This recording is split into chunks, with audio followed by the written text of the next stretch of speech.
Hello, welcome to my presentation on my Pcap virus scan tool. The purpose of this tool is to take a Pcap file and then automatically export any downloaded objects within the tool and then scan those objects using either VirusTotal if you wish to use an online component, or Yara rules if you wish to scan them offline. So the reason one might wish to do something like this is just to speed up the malware analysis process. There are many times, such as incident triage, or managing an ongoing breach, where malware analysis can be a very time-sensitive task. So any kind of automation that might help to make the process a little more efficient could potentially be beneficial. So moving on to the code, we have right here. The tool is written in Python and has been packaged in a way that it can be installed as a pip module. I've already installed it, but we can go ahead and do that again. So first thing we could do, just wrote the commands down here. Copy and paste this. And then this should begin installing the tool.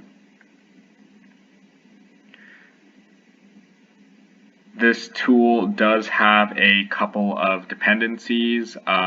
You're going to want to install Yara as well as the Python Yara module. You're also going to want Wireshark, and along with Wireshark, you're going to want to install Tshark, which is the command line interface version of Wireshark. On top of that, if you do want to use the online analysis mode, you will need a VirusTotal API key.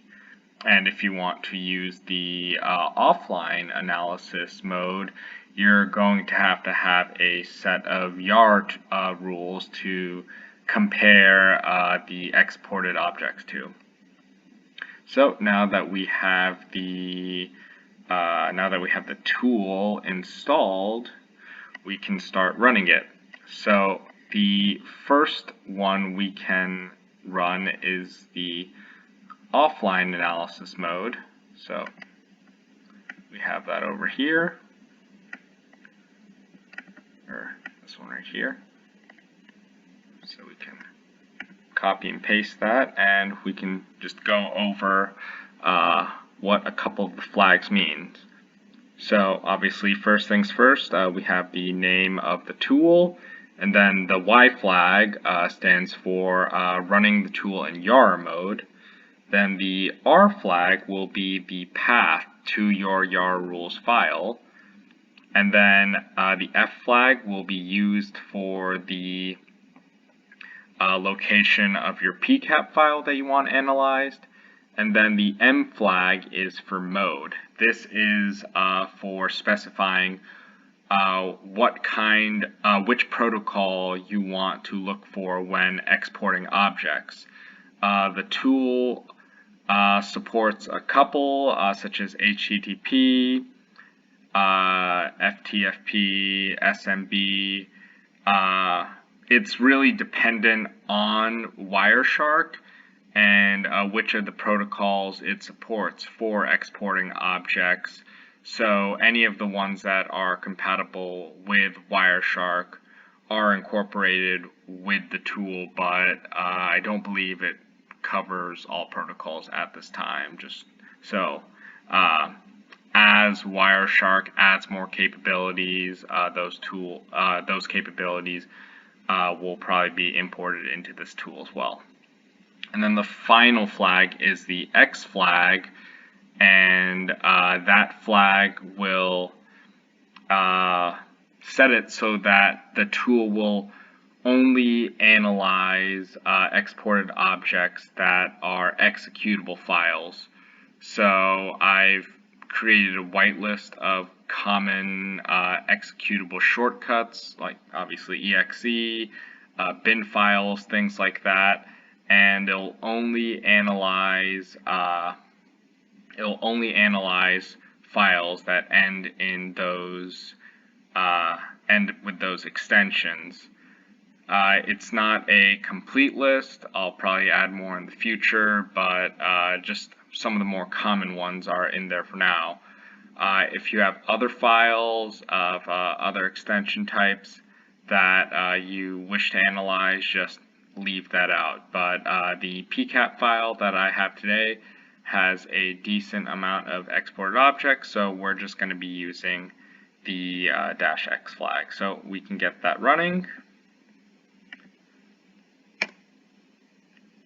And while that starts to run, we can look at the other command back over here.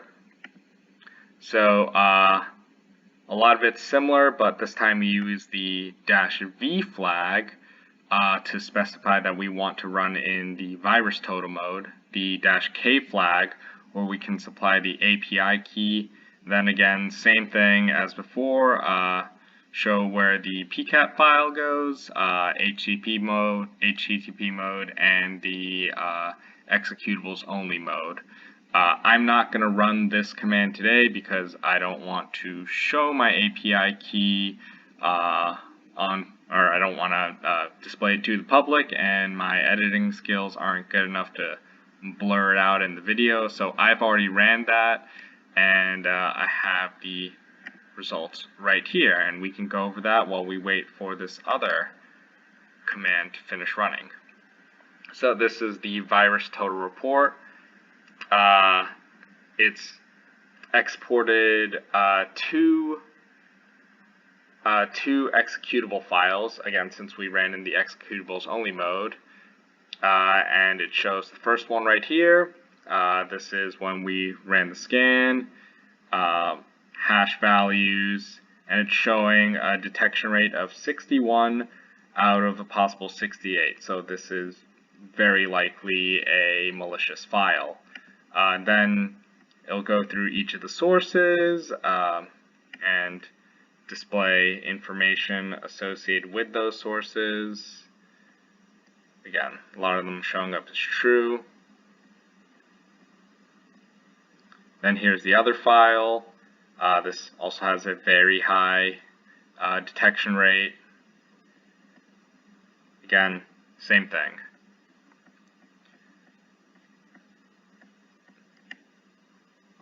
So now going back over here, as you can see, we have a directory that will hold the export objects. Every time you run the tool, this export object will be cleared out, but keep in mind, depending on how you're using the tool, this folder will likely contain malicious files, so just be careful with that.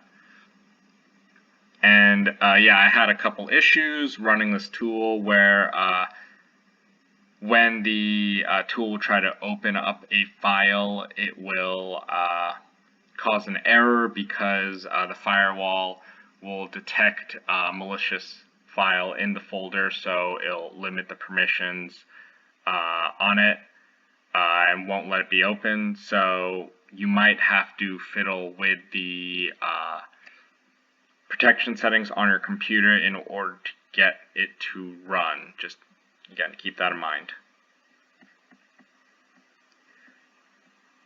So, now that this has stopped running, we can take a look at it. So this is the Yara report. I'm not an expert on writing Yara rules by any means, so I just wrote a really simple test rule that would automatically detect this file just to show the demonstrations of it. Again, don't really know much about writing Yara rules, but it'll show if a rule matches, it'll come up here. We have, again, that file, trow.exe, show the information associated with it, didn't match for that second file. yeah, just a simple thing I wrote just to show that it works. So yeah, that is about the capabilities of this tool. Definitely plan on adding more to it to make it a little more efficient, clean up the reporting mechanisms, and also hoping to add more sources for analysis, potentially things like URL house and whatever other sources I could find. It's very dependent on what APIs are made available and compatibility issues, things like that. But yeah, I do definitely see room for this tool to grow, and I'm hoping to explore that a lot more in the future. So thank you all for watching this video. If you guys have any questions or suggestions, please let me know and I'll try to get back to you on them. Thank you so much.